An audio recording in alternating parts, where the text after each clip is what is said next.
back. With COVID-19 forcing many of us to self-isolate, there are serious ramifications on mental health. To discuss the effects of self-isolation, we turn to our panel of experts.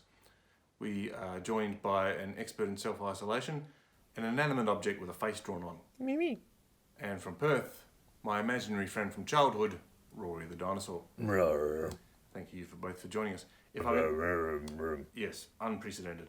If I can start with you, inanimate object with a face drawn on, what do you think are the greatest impacts that self-isolation has on mental health?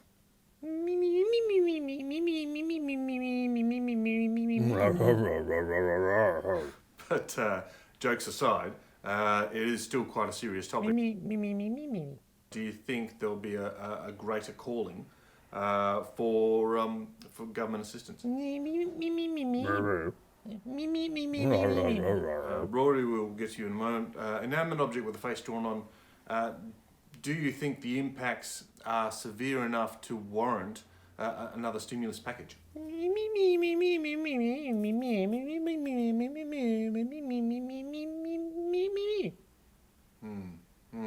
If I can turn to you, Rory the dinosaur, you've been away for quite a while, so you're now in quarantine. But with communication technology, you have access to the world. With that availability of information and freedom, does that also come with an erosion of privacy? And do we have issues with security and data theft to consider? Inanimate object with a face drawn on, what about the bleeding hearts or any other surgery? Let's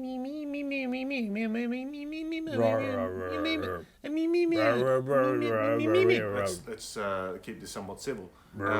Can we move to the issue of government policy? Do you think that it's the government's role to police that?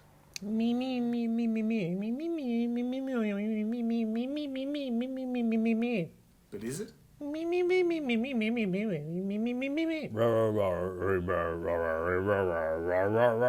But do they?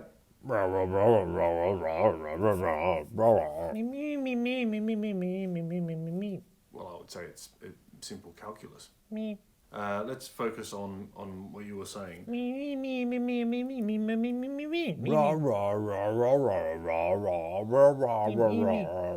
Well, Napoleon once said,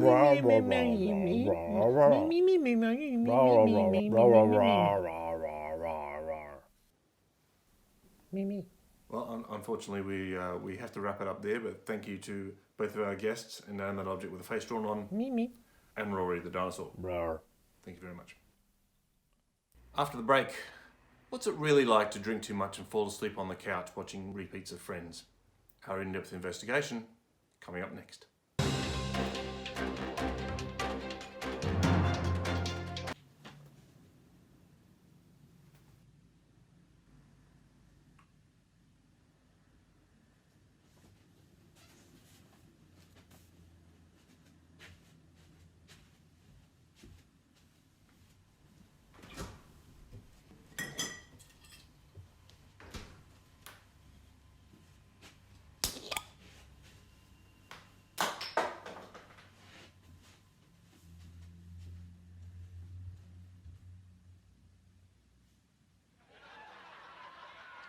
We were on a break.